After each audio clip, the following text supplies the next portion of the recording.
इस वक्त हम मौजूद है राजधानी लखनऊ के सरोजनी नगर के इलाके में। आपको बता दें कि आज यहाँ पे वृद्धाश्रम है। ये वृद्धाश्रम देख सकते हैं आप, बोर्ड लगा हुआ है और सामने गेट भी दिखाना चाहेंगे। गेट किस तरीके से यहाँ पे है और तमाम बुजुर्ग यहाँ पे रहते हैं। उन बुजुर्गों की सेवा का मकसद लिए मरवा फाउंडेशन आज यहाँ पहुंची है और उनकी टीम सुबह से यहाँ लगी हुई है। यहाँ पे बुजुर्गों के लिए खाना बनाया जा रहा है, जो भी उनकी पसंद का हो।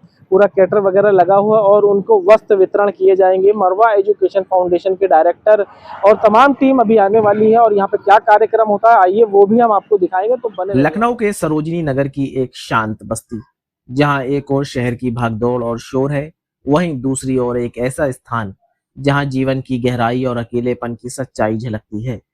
यह है वृद्धाश्रम, जिसे सार्वजनिक शिक्षोन्नयन स्थान द्वारा संचालित किया जाता है। यहाँ करीब 150 बुजुर्ग रहते हैं, जिसमें महिलाएं और पुरुष दोनों हैं। किसी को उनके अपने बच्चों ने ठुकरा दी, तो किसी का इस दुनिया में कोई सहारा ही नहीं बचा।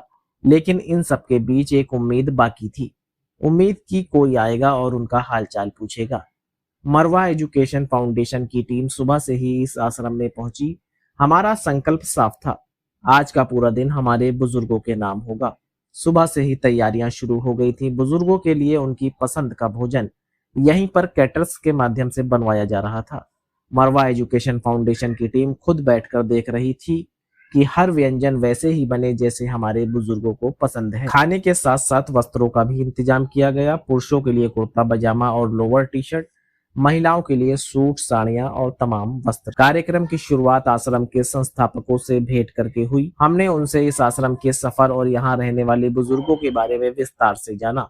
उनकी बातें सुनकर दिल भर आया कि किस तरह यह संस्था वर्षों से बुजुर्गों का सहारा बनी हुई है, जिसे अपनों ने छोड़ दिया। और यही वह पल था जब हमारी टीम का संकल्प और भी मजबूत हुआ कि आज हम सिर्फ मेहमान नहीं बल्कि परिवार बनकर यहाँ रहें। फिर वह क्षण आया जब हम सीधे बुजुर्गों के बीच पहुंचे। धीमे धीमे कदमों से हम उनके पास पहुंचे और जब पहली बार हमारी नजर उनसे मिली तो ऐसा लगा मानो हम अपने ही माता पिता और दादा दादी, नाना नानी से मिल रहे हों। उनके चेहरों पर गहरी झुर्रियां थी, लेकिन उन झुर्रियों में जीवन की कहानियां छुपी थीं। उनकी आंखों में हल्की उदासी थी, लेकिन जैसे ही हम उनके पास बैठे और उनसे बातें की तो उनकी आंखों में चमक लौट आई। एजुकेशन फाउंडेशन के डायरेक्टर साहब भी हम लोगों के साथ हैं और हम लोग मिलके आपको कुछ भेंट देंगे, जिसके बदले केवल आप लोगों का आशीर्वाद चाहेंगे।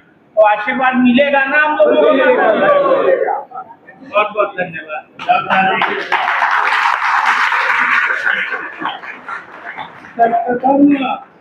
इसमें आगे बढ़ते हुए मैं यही चाहूंगा कि पहले आए हुए अपने जितने भी मेहमान हैं, अतिथिगण हैं, उनका स्वागत कर दिया जाए और उसके बाद आप लोगों से भी मेरी गुजारिश है कि आपके परिवार से कि हम लोग पहले आज वृद्धजन दिवस है, अपने वृद्धों का सम्मान करके फिर आगे इस कार्यक्रम को बढ़ाते हैं। आज मारवा एजुकेशन की तरफ से आप लोगों के लिए वस्त्र का इंतजाम किया गया है, वहाँ आप लोगों के लिए शाम का खाने का इंतजाम है। तो इसके लिए भी एक बार मारवा एजुकेशन फाउंडेशन के लिए जोरदार ताली हो।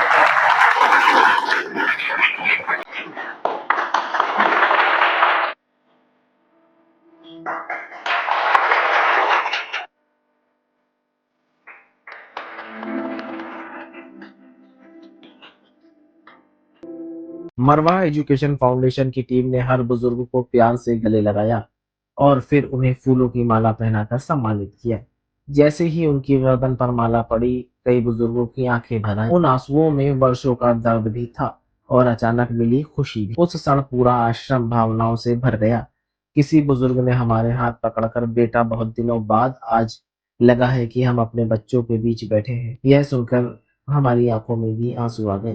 कार्यक्रम आगे बढ़ता रहा। हमारी टीम ने उनके साथ समय बिताया, उनसे बातें की, उनके जीवन की कहानियां सुनी। किसी ने अपने जवान दिनों का संघर्ष बताया तो किसी ने अपनी अधूरी ख्वाहिशें साझा की और इस दौरान हम हंसे भी, मजाक भी किया ताकि उनके चेहरे पर कुछ देर के लिए ही सही मुस्कान लौट आए। लेकिन दोस्तों, यह तो बस शुरुआत थी। अभी तो असली पल आना बाकी है, क्योंकि मरवा एजुकेशन फाउंडेशन की यह पहल सिर्फ सम्मान देने तक सीमित नहीं। हमने ठाना था कि बुजुर्गों को वस्त्र पहनाए जाएंगे, उनकी पसंद का खाना उन्हें अपने हाथों से परोसा जाएगा और उनके दिलों में यह एहसास जगाया जाएगा कि समाज आज भी उनके साथ खड़ा है। अगले भाग में हम आपको दिखाएंगे कैसे जब हमने बुजुर्गों को नए वस्त्र दिए तो उनकी आंखों में कैसी चमक आई, और जब हमने उन्हें अपने हाथों से भोजन कराया तो उनके चेहरों पर कैसी मासूम मुस्कान लौटी। वह मुस्कान जो हमें यह सिखा गई कि असली खुशी देने और बांटने में है।